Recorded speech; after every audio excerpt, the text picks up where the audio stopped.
Hello, how are you? I am so excited because I am about to, drumroll please, embark on another dollhouse project. If you've been following along for a little while, you may have seen my gingerbread dollhouse renovation last year and I had so much fun. So a couple of months ago, my favorite bedding brand, Sheet Society, got in touch with me and asked if I could make a dollhouse to celebrate their autumn collection. Obviously, I said yes. Now, there are a few things that are quite different in this dollhouse than the one that I have done. So the first thing is that Sheet Society have challenged me to build the dollhouse from scratch, which I'm actually so excited about because it took me a while, okay, maybe 2 or 3 months to actually find a secondhand dollhouse to renovate for my gingerbread dollhouse last year. So I'm very well aware how time intensive it is to actually find a secondhand dollhouse that's perfect for you to renovate. So what I've decided to do is I'm going to share my dollhouse plans that you can print and use to make exactly the same dollhouse at home. And the best thing about this is that you actually only need a few materials. So I'll explain it in a little bit more detail, but all we need is some timber, wood glue, measuring tape and pencil, a circular saw, a brad nail gun, and a piece of MDF, which you can see over there. So I am really excited to dive in and give this a go. Now, the second thing Sheet Society have asked me to do is to use as many of their fabrics within the dollhouse as possible. So as you can see here, I've got a few samples of their fabrics, and these are actually offcuts from their warehouse. So I'm actually really happy about that. They've given me offcuts that they've actually been cutting and using for other bits and pieces. So that in itself is really exciting for me. So obviously I've got some incredible plans to use that fabric both on the wallpaper, fingers crossed, and as well within the furniture. So I'm actually really excited because the collection colors are gorgeous and there are quite a few that I already use across a lot of my existing projects. So I'm really excited to dive in. Another factor is that I have been given a deadline of about a month to complete this project. So last year when I did my gingerbread dollhouse renovation, I had like 6 months to actually renovate it from June through to December. So that in itself is going to be a challenge, but I have basically scheduled out a timeline for the next few weeks to get it done. And I think because I've had experience of doing a dollhouse in the past, this will definitely go a lot quicker. Something I've also done a bit differently this time is instead of pretty much making all of the furniture, I've decided to buy some bits and pieces as well. So I'm also very well aware that making furniture for a dollhouse is not something a lot of people have the time for. So if you do have a little bit of budget, because dollhouse furniture, when you start adding it up, it can get expensive. I've bought key pieces for each room that you can actually use in your dollhouse as well. And I just want to say I'm really sorry for the flies because I'm in my garage workshop at the moment and it's just the nature of living in Australia in summer. Okay, so let's talk about my dollhouse design. So it is very simple, but basically what I decided to do was use the measurements from my gingerbread dollhouse and replicate them with this one. I actually really liked the size of that dollhouse. I found it really well to work with. And there are a couple of things I'm changing. So the first thing I'm changing is the depth, and there are 2 reasons. I actually felt that that dollhouse was a little bit too deep and I felt like I was having to fill in the space, and I don't think you need to worry about that. So I have made the depth a bit shorter. In addition, the pieces of timber that I can get from my local hardware store are only, I think it's 23 centimeters, so 230 millimeters. So that really made that decision quite easily for me. I'm also only going to have 5 rooms in this dollhouse because I really want to focus on all the elements within the rooms. I felt like with my gingerbread dollhouse, there was a lot going on, and this time around, I want to keep it even more simple. So we'll have a kitchen, a living room, a kid's bedroom, a bathroom, and a main bedroom. Now, obviously, I want to talk more about my plans, but I think what we'll do is, for this episode, we're just going to focus on building the dollhouse, and then I'll be working on the walls, the floors, and the ceilings, and then I'll be able to share more of my plans, including all the color palettes, fabric choices, wallpaper, and lots of other details. If you don't have a circular saw, you are more than welcome to use a jigsaw, but just be mindful it doesn't provide the straightest of cuts because you are guiding it by hand. I guess you could definitely say that about a circular saw, but I just find that the control of a circular saw is more manageable. If you don't have either of those and you want to level up your skills, you could most definitely use a miter saw. I personally prefer using hand tools like this where I don't have to plug into electricity. I just like to be able to swap batteries as I use tools and be able to do that quite quickly. To cut the timber, that is purely your choice. You could hand saw it, but that would just take too long. So honestly, I would recommend to use a circular saw first. All right, so we should get started on this dollhouse. If you have any questions about the entire process of building a beautiful dollhouse for Sheet Society, please let me know in the comments below. I'm always happy to answer your questions and provide any help where you need it. I've also shared some links below to all the tools and materials that I've used. And if you like my channel and this episode and hopefully this dollhouse series, please subscribe and give it a like because it really does mean the world to me. I'm trying so hard to bring to you a lot of different content on YouTube in between a lot of the projects that I'm sharing over on Instagram. So I hope you love this. I'm so excited to dive in. So let's get going. To kick off this project, I started collecting inspiration from Sheet Society's Autumn Winter Colour Palette and pulled together a detailed plan, noting down all the elements in the dollhouse I wanted to make. I only had about 3 to 4 weeks to get this done, so I wanted to make sure everything was planned out and approved before I got started. Using my gingerbread dollhouse as a guide, I sketched an initial design which I ended up changing quite a bit as I built the dollhouse from scratch and added an extra level. If you would like to build this dollhouse, I've shared a link in the description below where you can access and download my dollhouse plans, including the measurements and the materials and tools list. As always, I'd measured twice and cut once. I had bought enough timber to make the dollhouse with a little bit left over just in case, and thank goodness because I ended up adding that extra level. I cut the 2 sides of the dollhouse first, then I cut the pieces in the middle, and finally the roof. I cut the bottom of the roof pieces at 45 degrees, which you don't actually have to do. I wish I didn't cut it that way, but you can if you like. Then it was time to glue the dollhouse together and secure the pieces using my brad nail gun. I started with the bottom pieces and the 2 sides, followed by the middle pieces and then the roof.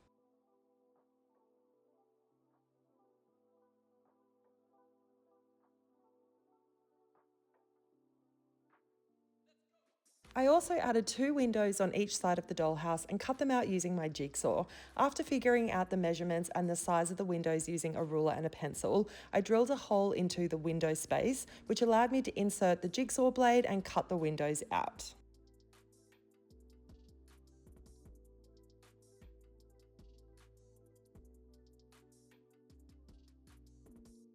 To divide the rooms, I cut smaller pieces of timber and made 2 adorable little arch doorways, which I glued and hammered into position.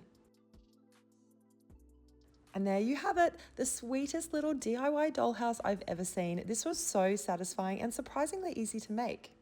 So when Sheet Society got in touch with me to build a dollhouse to celebrate their autumn collection, one thing that they challenged me to do was to build the dollhouse from scratch. So now that I've done that, I have to think about everything else. I will be working on the exterior, so the walls and the ceiling, as well as the interior. So that includes the floors, the walls, and the ceilings. When I first set out to design and build this dollhouse, I wasn't expecting to add another level onto the top. So I've been doing some thinking and I've got a bit of a plan as to what I'm going to be putting into each room. So at this stage, I'm going to have a kitchen and a living room. There'll be a kid's bedroom as well as a bathroom. We've got the master bedroom up here, and then I'm going to create a sewing room up here.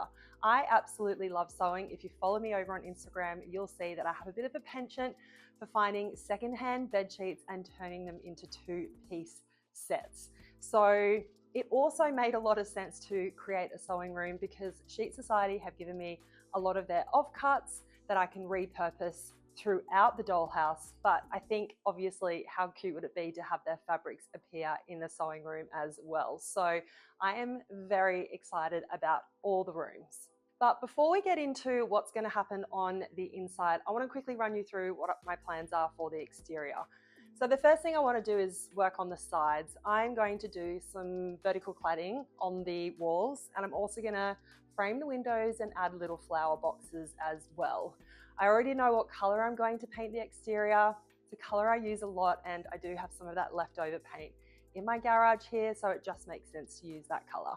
Oh, and I also forgot to mention that that color ties in perfectly with Sheet Society's autumn collection, so it's a win-win. For the roof, I am 1000% going to do a shingled roof again using jumbo paddle pop sticks. This time I'm going to use some leftover timber stain. I do have a couple of colors, and I think I'm actually going to err on the side of a lighter color rather than a darker color, which typically is what I would normally do. So the reason why I'm doing that is because I want it to match beautifully with Sheet Society's fabrics. I'm also going to put a chimney up here as well. Before I even start thinking about the roof, obviously I need to get the sides done, but I don't want to work on the roof until I've actually done the floors, the walls, and the ceilings, and there is a reason.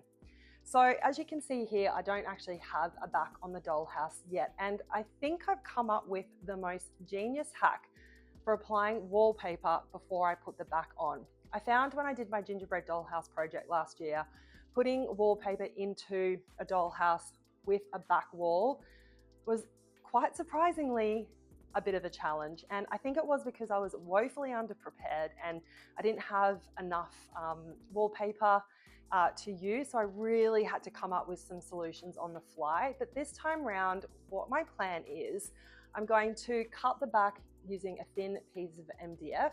I'm going to trace around the rooms so I know where all the wallpaper goes. I'm actually going to glue the wallpaper on the walls and the back, and then attach the two together.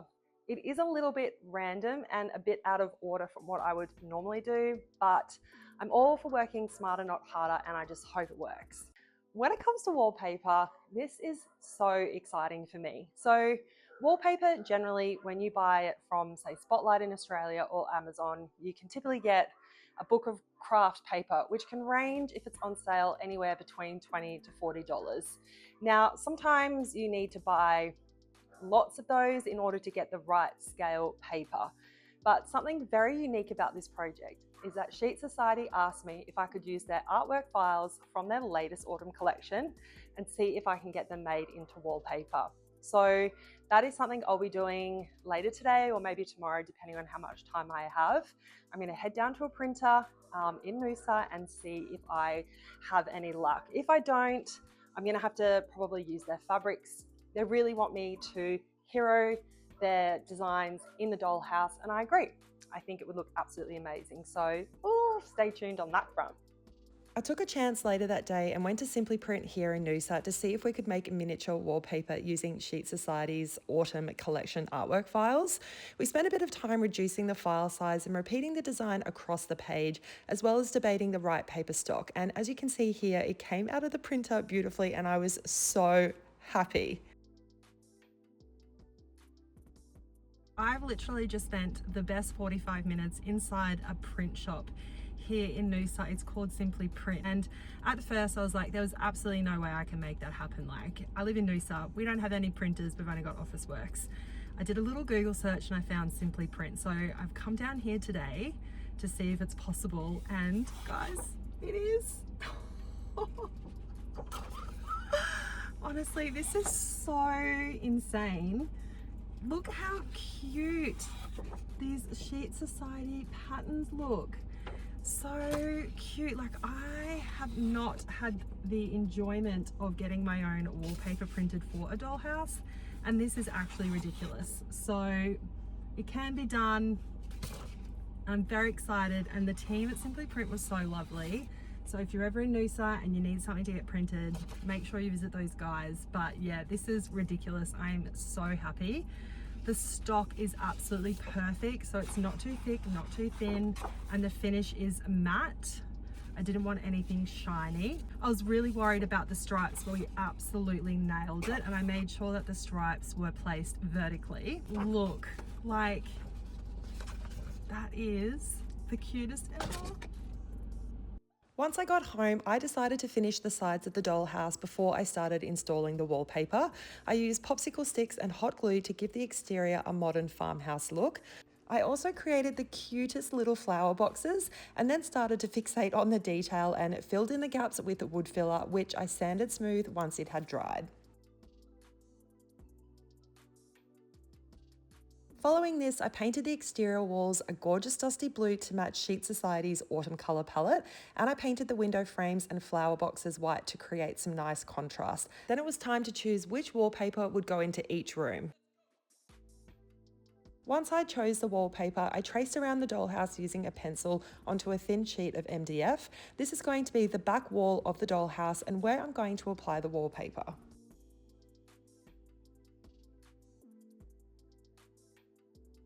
Next, I cut around it using a jigsaw, and then I started cutting and pasting the wallpaper onto the MDF using craft glue.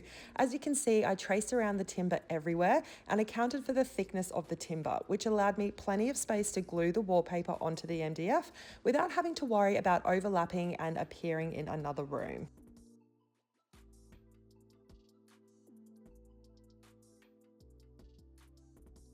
I also made sure to remove any air bubbles by firmly and carefully running my hand across the wallpaper. And there you have it.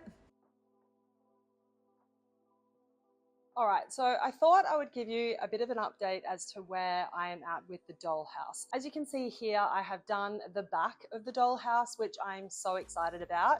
It actually worked out way better than I thought it would. And yes, I have actually put it behind the dollhouse to test that everything lines up perfectly.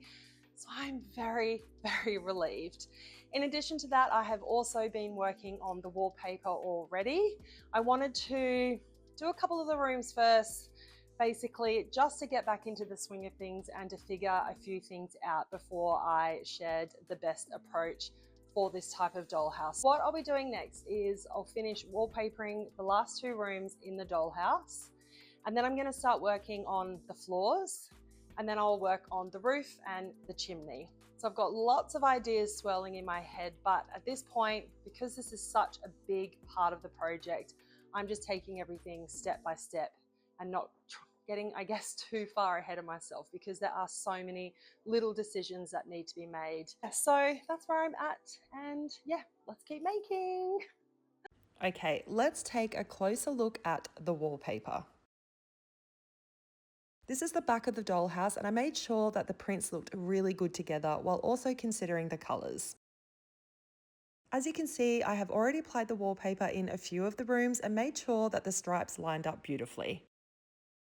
Okay, so what you'll see here is that I have actually painted the inside of the windows and the wall, as well as inside the doorways and the walls. So when I go to apply the wallpaper, if I happen to cut it a little too short, you're not actually going to see any timber. You're just going to see white paint. And I actually learned this from my last dollhouse. So I was really excited to be able to put this learning into practice coming into this dollhouse.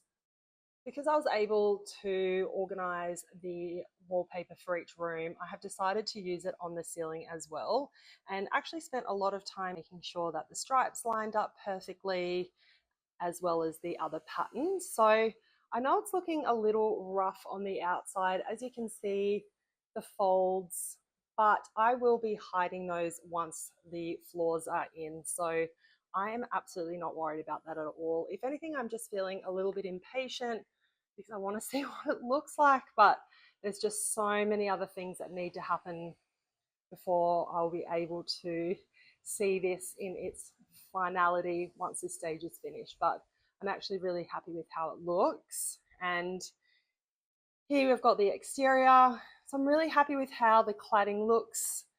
It is a little off-centered, but that's okay. I'm not too worried about it. And the window boxes are looking super cute there. So I do plan on filling those with some greenery because there's not much green in the dollhouse, and I think that would be really nice to bring in that element in as well. Once I've trimmed the wallpaper, I place it inside the dollhouse, making sure it starts from the floor, and then I fold the seam at the top of the wall. I also fold the wallpaper at the front and the back.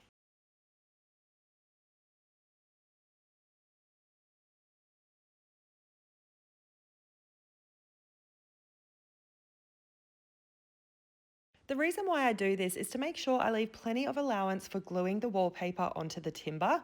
I want to make sure the wallpaper folds over the front and the back of the dollhouse and extends across the ceiling as well. I also need to cut the windows out, and I do this by holding the wallpaper firmly from the inside and trace around the window from the outside.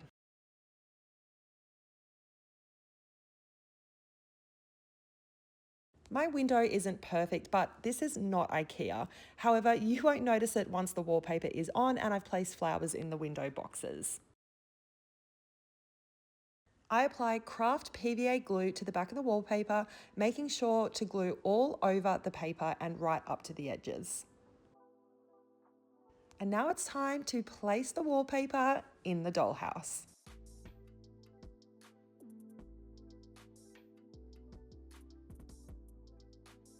I like to use a clean microfiber cloth to remove air bubbles and create a seamless finish. Next, I trim the corner of the wallpaper, which allows me to fold the wallpaper down. Folding the wallpaper over the front and back of the dollhouse gives a professional finish. I will be covering the front of the dollhouse with thin hobbywood later on, but it's these tiny details that make a huge difference. Next, I apply the wallpaper to the ceiling. As you can see, I carried the wallpaper on the wall across the ceiling. Once again, this just creates a really beautiful seamless finish in the corners of each room.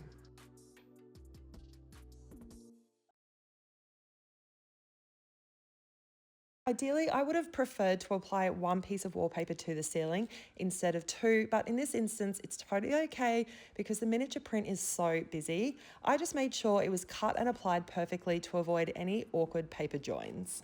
Then it was time to attach the back wall to the dollhouse, and I was so excited about this. Next, I cut a piece of wood using my jigsaw to make a chimney. I used wood glue and painter's tape to keep it securely in place while the glue dried overnight.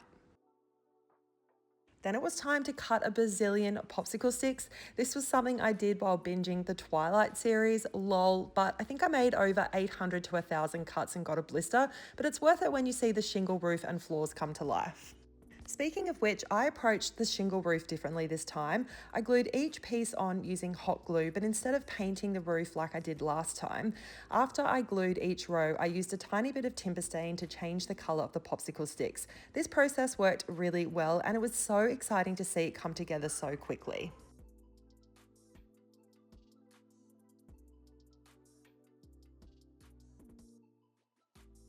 I worked on the chimney next and found an amazing tutorial on Pinterest showing me how to create a stone effect using egg cartons. Basically, you pull an egg carton apart to make tiny little stone pieces, which I glued onto the timber using craft PVA glue.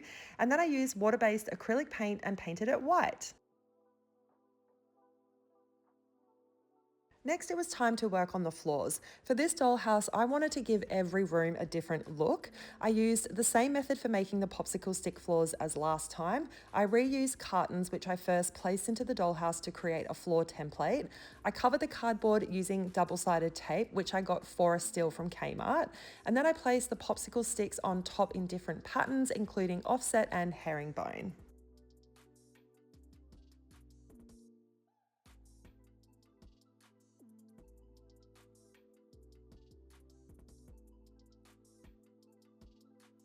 I trimmed the sides of the floors using scissors, which is really easy to do because you can curve the cardboard as you cut. And as always, I smoothed the floors with the sander in preparation for painting and staining. For the popsicle stick floors, I either left them plain, applied different colored timber stain, or painted them, which you'll see very soon.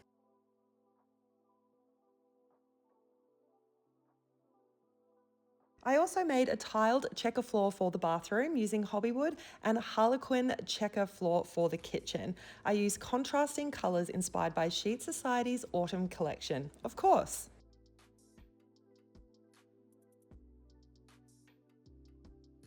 And I cut and painted thin pieces of hobbywood, which I glued onto the front of the dollhouse to hide the wallpaper. Then it was time to place the floors into the dollhouse, and it's such a good feeling when it fits seamlessly. And there you have it. I still can't believe I built this dollhouse from scratch. Honestly, it blows my mind. If I can do this, so can you. So make sure you download my dollhouse plans. I've included a link in the description below. As you can see, each room has a completely different look and feel. When I'm working on a dollhouse, I like to make sure that while each room looks different, they work together cohesively. And a great way to ensure this is to stick to a palette of about 5 colours. I had so much fun challenging myself to create something truly original and unique from scratch, especially when compared to my gingerbread dollhouse renovation, which you'll find a 3-part video series here on my YouTube channel. If you have any comments, questions, or feedback, please don't hesitate to let me know in the comments below, and stay tuned for part 2 where I make all the teeny tiny miniature furniture and decor.